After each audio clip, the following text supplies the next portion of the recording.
हरा गुंबद जो देखोगे जमाना भूल जाओगे। हरा गुंबद जो देखोगे जमाना भूल जाओगे। अगर तैबा। अस्सलामु अलैकुम वरहमतुल्लाहि वबरकातुह। अल्हम्दुलिल्लाह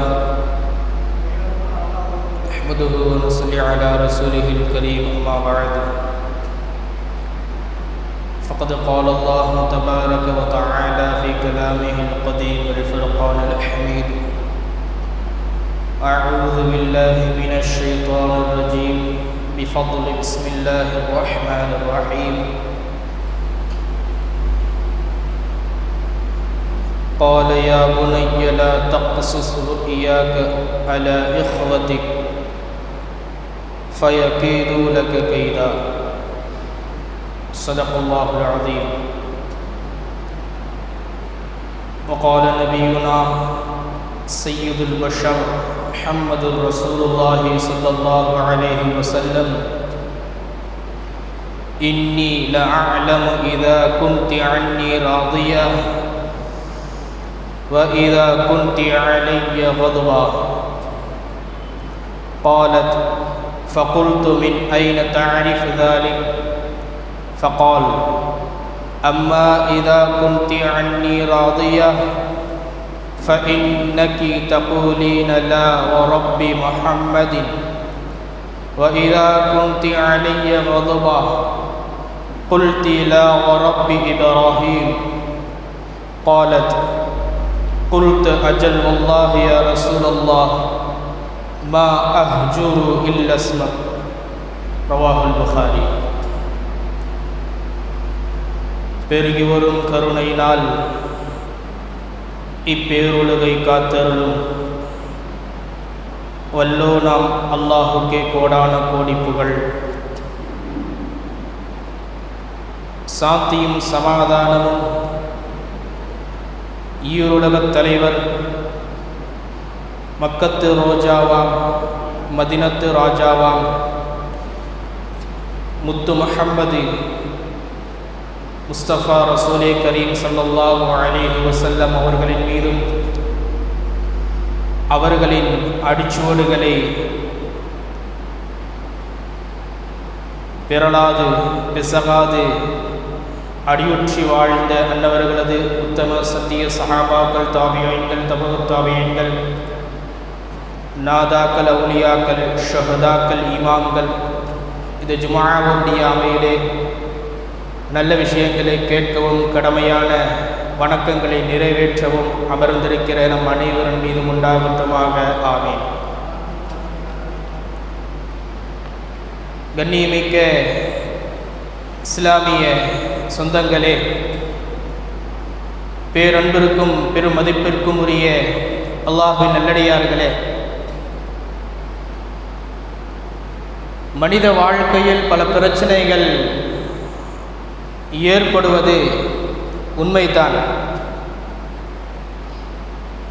கணவன் மனைவிக்கு மத்தியிலே பிரச்சனை, பெற்றோர்கள் பிள்ளைகளுக்கு மத்தியிலே பிரச்சனை, நண்பர்களுக்கு மத்தியிலே பிரச்சனை, சமூகத்திற்கு மத்தியிலே பிரச்சனை, ஆசிரியர் மாணவர்களுக்கு மத்தியிலே பிரச்சனை, ஊரார்களுக்கு மத்தியிலே பிரச்சனை, தலைவர்களுக்கு மத்தியிலே பிரச்சனை. இப்படியாக மனித வாழ்க்கையில் பிரச்சனைகளை பட்டியலிட்டு கொண்டே போகலாம். மனிதர்களுக்கு மத்தியிலே இது போன்ற பிரச்சனைகள் ஏற்படுவதற்கு என்ன காரணம் என்பதை நாம் முதலில் தெளிவான முறையில் விளங்கிக் கொள்ள வேண்டும். என்ன காரணம் என்று நீங்கள் கேட்டீர்கள் என்றால் நான் சொல்வேன், நமக்கு மத்தியிலே முதலில் புரிந்துணர்வு இல்லாமையால் ஏற்படக்கூடிய விளைவுகள் தான் சமூகத்திலே ஏற்படக்கூடிய பிளவுக்கு காரணம்.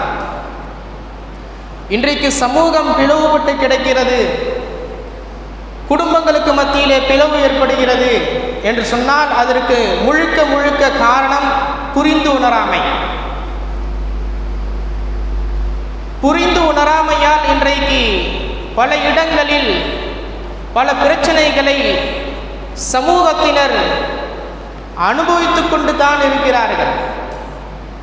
இன்றைக்கு கணவன் மனைவிக்கு மத்தியில் ஏற்படக்கூடிய பிரச்சனைகள் ஏற்படுவதற்கு காரணம் என்ன? கணவன் மனைவியோ அல்லது மனைவி கணவனை புரிந்து கொள்ளாமையால் ஏற்படக்கூடிய பிரிவு. கணவனுடைய உணர்வுகளை மனைவி புரிந்து கொள்ளாக வேண்டும், மனைவியினுடைய உணர்வுகளை கணவன் புரிந்து கொள்ள வேண்டும்.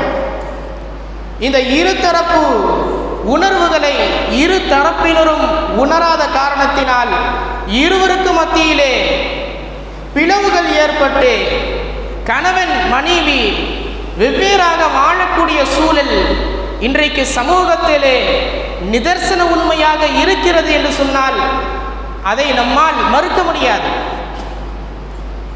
பெருமக்களை, இன்றைக்கு ஒரு புள்ளி விவரம் சொல்கிறது. என்ன புள்ளி விவரம் தெரியுமா? 2000ற்கு முன்னால் கணவனால் விடக்கூடிய தலாக் என்று சொல்லக்கூடிய விவாகரத்து அதிகமாக இருந்தது. ஆனால் 2000ற்கு பிறகு கணவன் தலாக் விடுவதை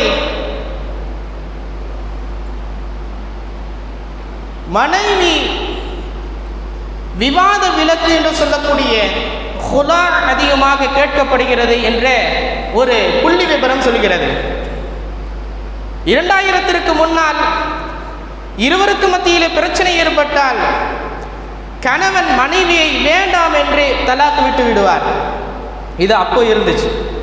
ஆனால் இப்போ உள்ள சூழ்நிலை எப்படி மாறிவிட்டது என்று சொன்னால், மனைவியே கணவனோடு வாழ பிடிக்கவில்லை, எங்களுக்கு மத்தியிலே அண்டர்ஸ்டாண்ட் இல்லை, எங்களை பிரித்து வச்சிருங்க எப்படியாவது என்று சொல்லி ஹுலா கேட்கக்கூடிய, விவாத விலக்கு கேட்கக்கூடிய ஒரு அவல நிலை இந்த சமூகத்திலே மிகவும் வருத்தத்திற்குரிய செயலாக பார்க்கப்படுகிறது என்று சொன்னால், அதுதான் இருவருக்கு மத்தியிலே ஏற்படக்கூடிய அந்த உணர்வுகளை புரிந்து கொள்ளாமையால் பிரிவுகள் ஏற்படுகிறது.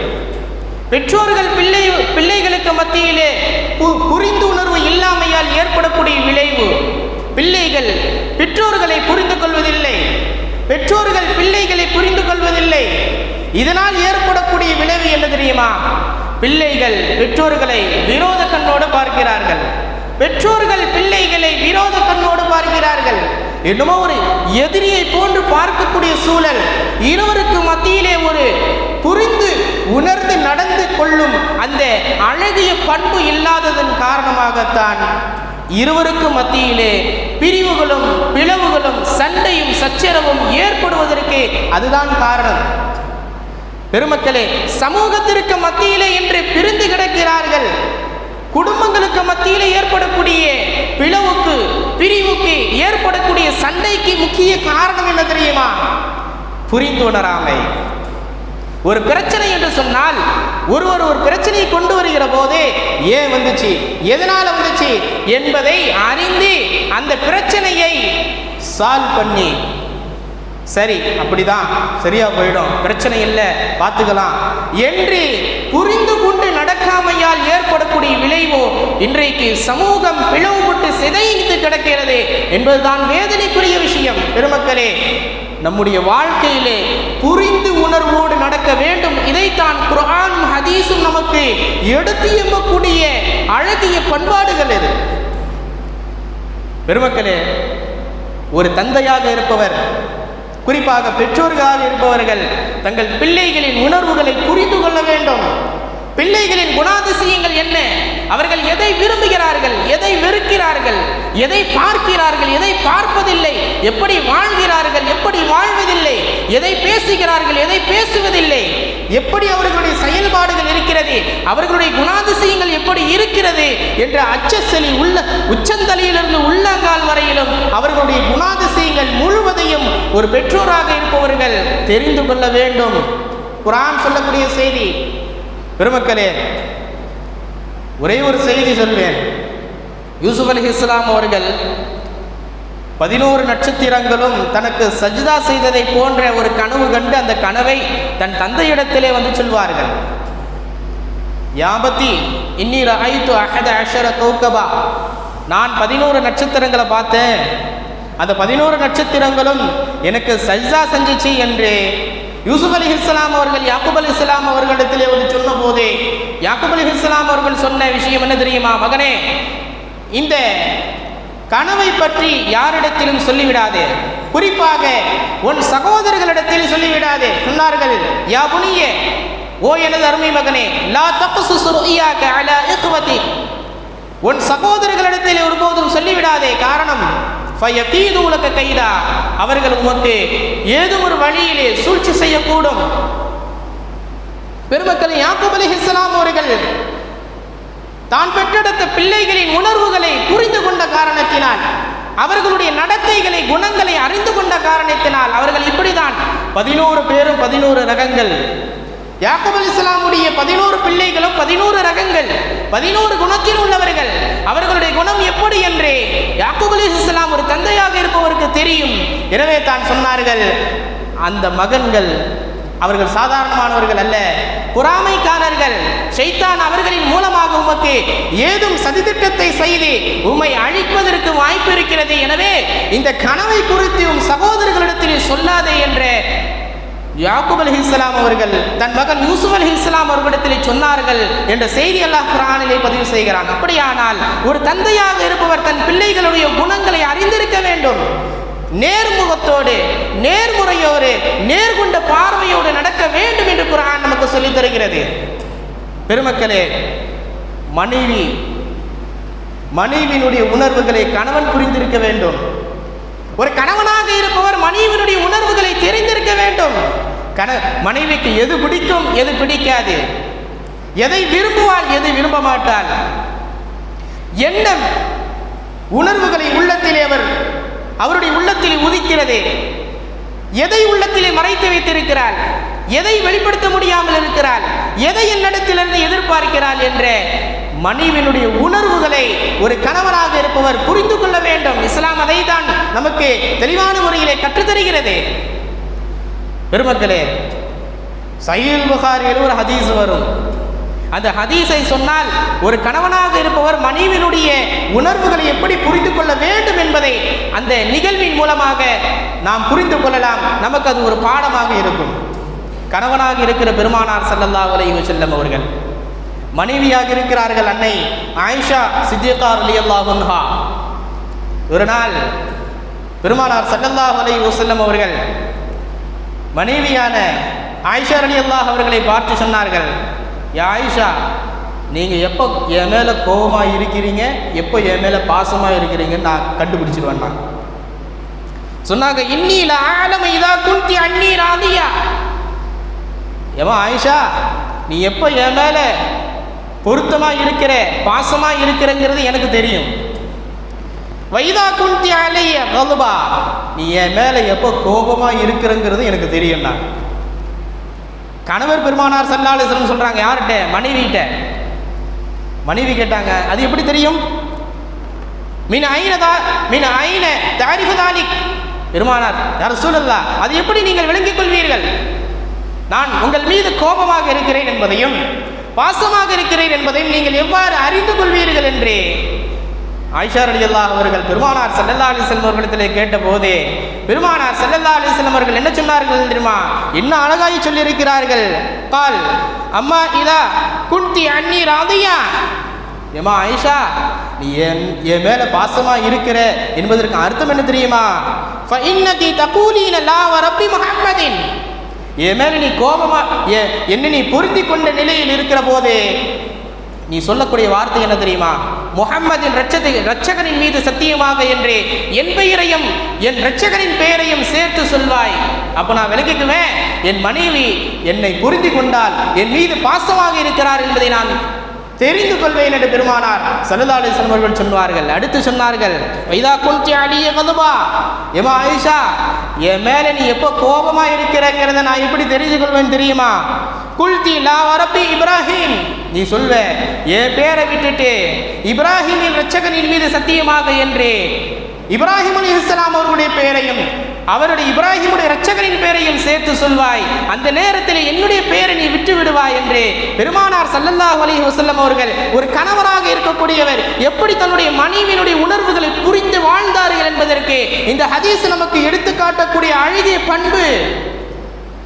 இதை சொன்ன நேரத்தில் ஆயிஷா ரலியல்லாஹு அன்ஹா என்ன சொன்னாங்க தெரியுமா?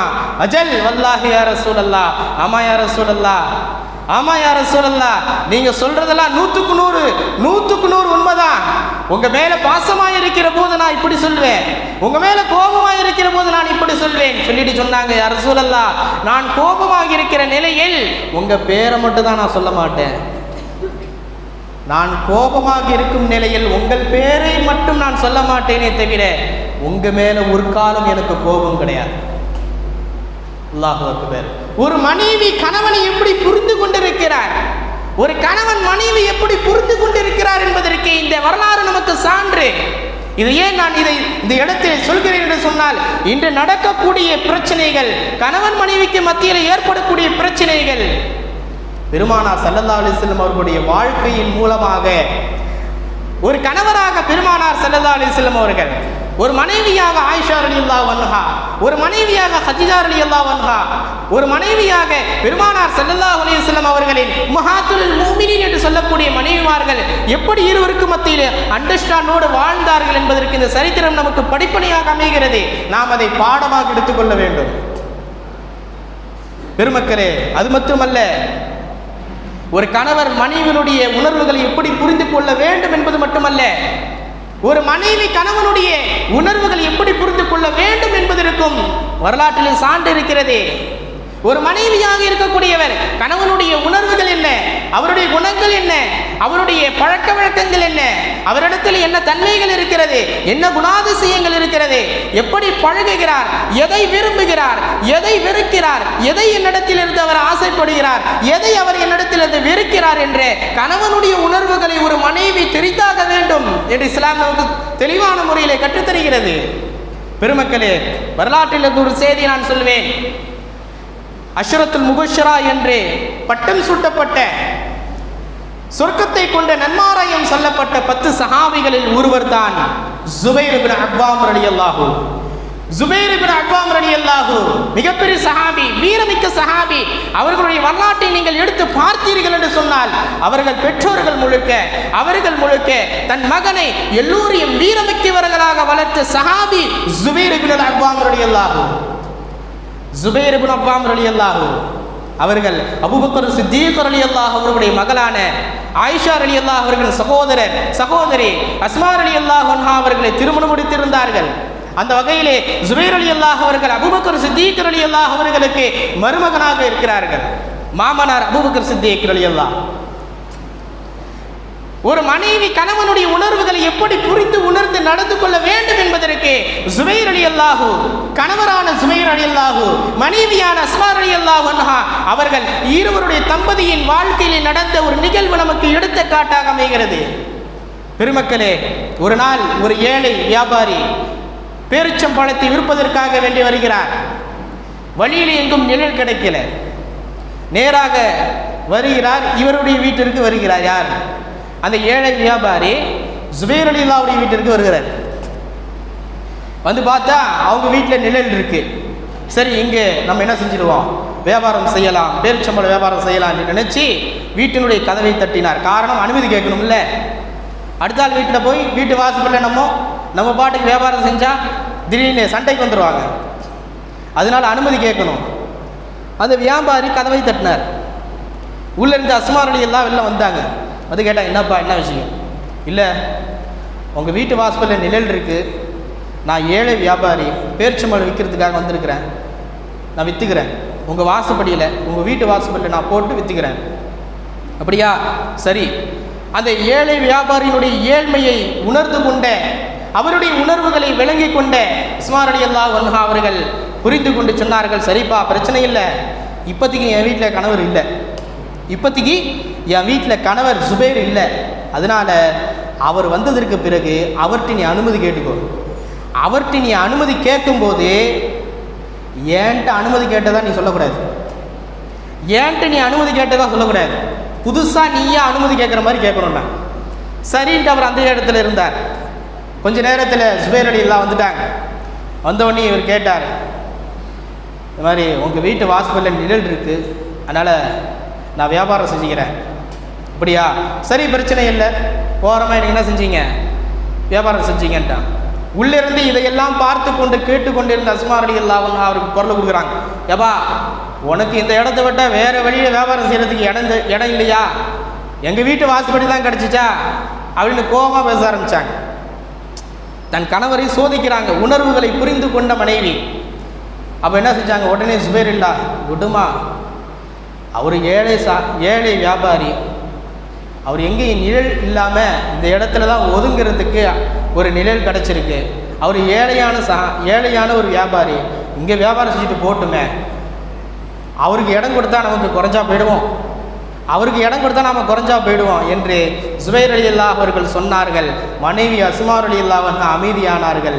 ஜுபைர் ரலியல்லாஹு அவர்களுடைய அனுமதிக்கு இணங்க அந்த ஏழை வியாபாரி பேரிச்சம்பழத்தை விற்று கொண்டு சென்றார் என்பது வரலாறு. பெருமக்களே, இதிலிருந்து நமக்கு கிடைக்கக்கூடிய பாடம் என்ன தெரியுமா? ஒரு மனைவியாக இருக்கக்கூடிய அஸ்மா ரலியல்லாஹு அன்ஹா தன் கணவர் ஜுபைர் ரலியல்லாஹு அவர்களை உணர்வுகளை புரிந்து கொண்டிருந்தார்கள். எனவே தான் நான் சொல்லும் போது மறுக்கிறாங்களா இல்லையா, நான் குரல் கொடுக்கும் போது அவங்க மறுக்கிறாங்களா இல்லையா என்பதை சோதிப்பதற்காக வேண்டி மனைவி செய்த காரியம் அது. பெருமக்களே, இருவருக்கு மத்தியில் ஒரு அண்டர்ஸ்டாண்ட் வேண்டும். கணவன் மனைவி மத்தியில் எப்போ பார்த்தாலும் ஒரு விரோதத்தன்மை, எப்போ பார்த்தாலும் ஒரு மூஞ்சி சுளிப்பு. கணவன் மனைவிக்கு மத்தியில் சண்டை வரக்கூடாதுன்னு ஒரு விஷயம் சொல்ல என்ன தெரியுமா? கணவன் கோபப்பட்டு பேசுனா மனைவி அமைதியாக இருக்கணுமா, மனைவி கோபப்பட்டு பேசுனா கணவன் அமைதியாக இருக்கணுமா. இப்படி இருந்தால் ரெண்டு பேருக்கு மத்தியில் எந்த சண்டை சச்சரவுக்கு வேலையே இல்லை, எந்த பிரிவினைக்கும் வேலையே இல்லை, அமைதியாக முடிச்சிடும். இவர் பேச அவங்க பேச, அவங்க பேச இவர் பேச, ரெண்டு பேருக்கு மத்தியில் சண்டை முட்டுச்சினால தான் ரெண்டு பேருக்கு மத்தியில் பிரிவினை ஏற்படுது. இது சமூகத்தில் இன்று நடக்கக்கூடிய நிதர்சன உண்மை. இதுதான் கடைசியில் இந்த சண்டை பெருக்கெடுத்து விரோதமா போய் குரோதமா போய் கடைசியில் தலாக்களை கொண்டு போய் ஹுலால கொண்டு போய் முடிக்குது. அல்லாஹ் பாதுகாக்க வேண்டும்.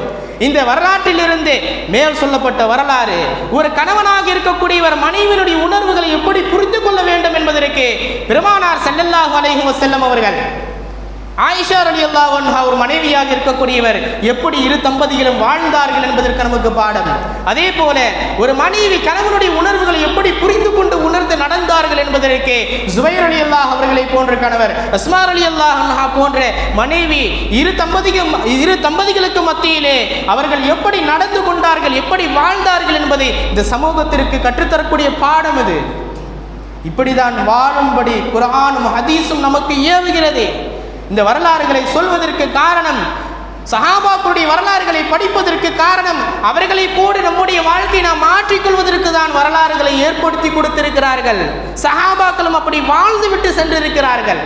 நபி ஸல்லல்லாஹு அலைஹி வஸல்லம் அவர்களுடைய வாழ்க்கை நமக்கு பாடம், சஹாபாக்களுடைய வாழ்க்கை நமக்கு பாடம், சஹாபி பெண்மணிகளுடைய வாழ்க்கை இன்று இருக்கக்கூடிய நவீன பெண்மணிகளுக்கு அது பாடமாக இருக்கிறது என்பதை நாம் தெளிவான முறையிலே, தெளிவான கண்ணோட்டத்திலே அதை நாம் பார்க்க வேண்டும். பெருமக்களே, தோழர்களுக்கு மத்தியிலே எப்படி அவர்களுடைய உணர்வுகளை புரிந்து நடந்து கொள்ள வேண்டும் என்பதற்கு பெருமானார் ஸல்லல்லாஹு அலைஹி வஸல்லம் அவர்களை போன்ற ஒரு சாஹிபே, சஹாபாக்களை போன்று உண்டான ஒரு தோழர்கள் இருவருக்கு மத்தியில் எப்படி ஒரு அண்டர்ஸ்டாண்ட் இருந்தது என்பதை நாம் வரலாற்றின் ரீதியாக நாம் பார்க்கலாம். ஏராளமான சான்றுகள் உண்டு. தோழராக இருக்கக்கூடிய பெருமானார் ஸல்லல்லாஹு அலைஹி வஸல்லம் அவர்கள் தன் சக தோழரான சஹாபிகளுடைய உணர்வுகளை, ஒவ்வொருவருடைய உணர்வுகளை ஒவ்வொரு கடுகு அளவு கூட அவர்கள் விளங்கி வைத்திருந்தார்கள். அதே போல சஹாபிகளும் பெருமானார் ஸல்லல்லாஹு அலைஹி வஸல்லம் அவர்களே அவர்களுடைய உணர்வுகளை எப்படி அணு அணுவாக விளங்கி வைத்திருந்தார்கள், உணர்வுகளை பார்த்திருந்தார்கள், விளங்கி இருந்தார்கள் என்பதற்கு வரலாற்றில் ஏராளமான சான்றுகள் உண்டு. ஒரே ஒரு செய்தியை சொல்லலாம். ஹிஜ்ரி 6ஆம் ஆண்டு பெருமானார் ஸல்லல்லாஹு அலைஹி வஸல்லம் அவர்கள் உம்ராவிற்காக வேண்டி இஹ்ராம் கட்டி விட்டு தன் தோழர்களோடு புறப்பட்டு வர்றாங்க. எங்க விட்டு? மதீனாவை விட்டு மக்காவிற்கு வர்றாங்க. வரும் வழியில் ஹுதைபியா என்ற இடத்துல தடுக்கப்படுறாங்க. மக்காவுக்கு போக விடலை. மக்கா குறைஷியர்களோட ஒரு சுல்ஹி ஏற்படுவதற்காக வேண்டி சமாதான பேச்சு பேசுறதுக்கு தன் தோழர்களிலிருந்தே உஸ்மான் ரலியல்லாஹு அவர்களை அனுப்பி வைத்தார்கள். நீங்கள் போய் அந்த குறைஷியர்கள்ட்ட போய் சமாதானம் பேசிட்டு வாங்க. உஸ்மான் ரலியல்லாஹு அவர்கள் எஹ்ராம் கட்டிய அந்த ஆடையோடு சென்றார்கள். போனாங்க, சமாதானம் பேசினாங்க. அதுக்கு பிறகு பேசி முடிச்சுட்டு புறப்பட்டாங்க. குறைஷிகள்லாம் சொன்னாங்க, ரொம்ப வருஷம் கழித்து வந்திருக்கிறீங்க, எஹ்ராமுடைய உடையோடு வந்திருக்கீங்க, காபத்துல்லாவை தவாஃப் செஞ்சுட்டு போங்கன்னாங்க. அந்த நேரத்தில் உஸ்மான் ரலியல்லாஹு அவர்கள் பெருமானார் ஸல்லல்லாஹு அலைஹி வஸல்லம் அவர்களுடைய உணர்வுகளை எப்படி விளங்கி இருந்தார்கள் என்பதற்கு இதுதான் இதுதான் சான்று. என்ன சொன்னாங்க தெரியுமா? இன்னா லா நஸ்னஉ ஷைஅன் ஹத்தா யஸ்னஅ சாஹிபுனா. என் தோழர் பெருமானார் ஸல்லல்லாஹு அலைஹி வஸல்லம் அவர்கள் தவாஃப் செய்யாத வரையிலும் நான் தவாஃப் செய்ய மாட்டேன். அது பல வருஷம் கிடக்கலாம், பல மாதங்கள் ஆகலாம். நான் எஹ்ராமுடைய உடையில் தான் இருக்கிறேன், காபத்துல்லாவில் தான் இருக்கிறேன், காபத்துல்லாவுடைய அருகில் தான் இருக்கிறேன். இருந்த போதிலும் சரி, என் பெருமானார் ஸல்லல்லாஹு அலைஹி வஸல்லம் அவர்கள் செய்யாத ஒரு காரியத்தை நான் துணிந்து எப்பொழுதும் செய்ய மாட்டேன் என்று உஸ்மான் ரலியல்லாஹு அவர்கள் சொல்லிட்டு புறட்டு வந்துட்டாங்க. இங்கே ஹுதைபியாவில் இருந்த சஹாபிகள் எல்லாம் பெருமானார் இடத்துல சொன்னார்கள், உஸ்மானுக்கு கிடைத்த மிகப்பெரிய பாக்கியம், அவர் ஒரு நற்பாக்கியசாலி. என்ன தெரியுமா? நாங்களாம் எஹ்ராமுடைய ஆடையில் இருக்கிறோம், எங்களுக்கு காபத்துல்லாவுக்குள்ளே வர்றதுக்கு அனுமதி கொடுக்கல. உஸ்மான் ரலியல்லாஹு பேசுறதுக்காக வேண்டி போனார், எஹ்ராமுடைய ஆடையோடு போயிருக்கிறாரு, போய் தவாஃப் செஞ்சுட்டு வருவார், காபத்துல்லாவை தவாஃப் செஞ்சுட்டு வருவார்ன்ட்டு பேசிக்கிட்டு இருந்தாங்க.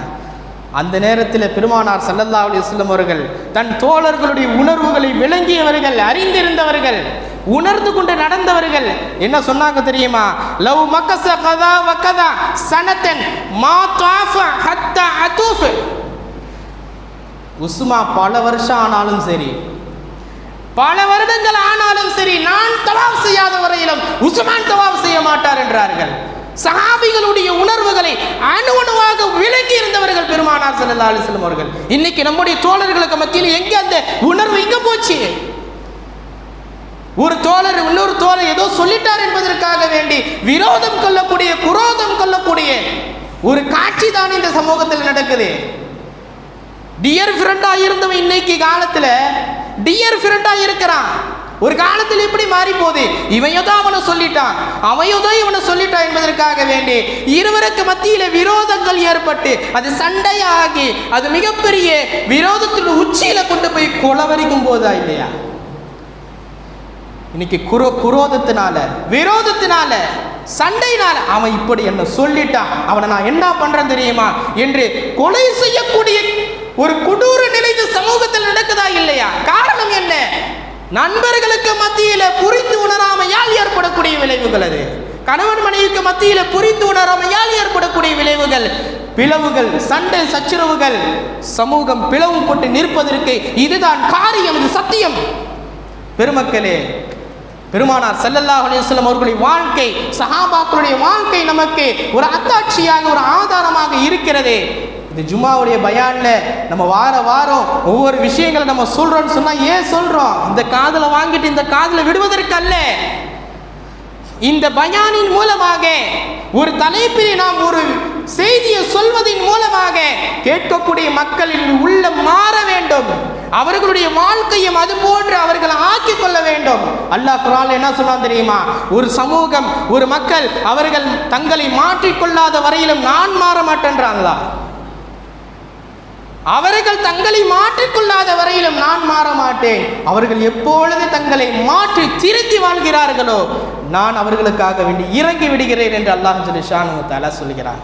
பெருமக்களே, நமக்கு மத்தியிலே புரிந்து உணர்ந்து கொள்ளக்கூடிய அழகிய பண்புகளை நாம் வளர்த்து கொள்ள வேண்டும். அது யாராக இருந்தாலும் சரி, எந்த விதத்திலும் சரி, எந்த நேரத்திலும் சரி, எந்த கோணத்திலும் சரி, புரிந்து உணர்ந்து நடந்து கொள்ளும் அந்த அழகிய பண்புகளை நாம் மேற்கொண்டோம் என்று சொன்னால் சமூகத்திலோ, பெற்றோர்களுக்கு மத்தியிலோ, பிள்ளைகளுக்கு மத்தியிலோ, நண்பர்களுக்கு மத்தியிலோ, கணவன் மனைவிக்கு மத்தியிலோ, ஊர் ஜமாத்துகளுக்கு மத்தியிலோ, தலைவர்களுக்கு மத்தியிலோ, யாருக்கு மத்தியிலும் எந்த பிரிவினைக்கோ, சண்டைக்கோ, சச்சரவுக்கோ எந்தவித விரோத குரோதத்திற்கும் இடமே இல்லை. இதைத்தான் குர்ஆனும் ஹதீஸும் நமக்கு எடுத்து வழிகாட்டுகிறது. இஸ்லாம் அதை வலியுறுத்தி சொல்கிறது என்பதை நாம் தெளிவான முறையிலே விளங்கிக் கொள்ள வேண்டும். அல்லாஹ் ஜல்ல ஷான்ஹு தஆலா நமக்கு மத்தியிலே புரிந்து உணர்ந்து நடந்து கொள்ளும் அந்த அழகிய பண்புகளை நமக்கு வழங்கி அருள்வானாக. ஆமீன். வ ஆகிரு தஅவானா அல்ஹம்துலில்லாஹி ரப்பில் ஆலமீன். அஸ்ஸலாமு அலைக்கும் வ ரஹ்மத்துல்லாஹி வ பரகாத்துஹு.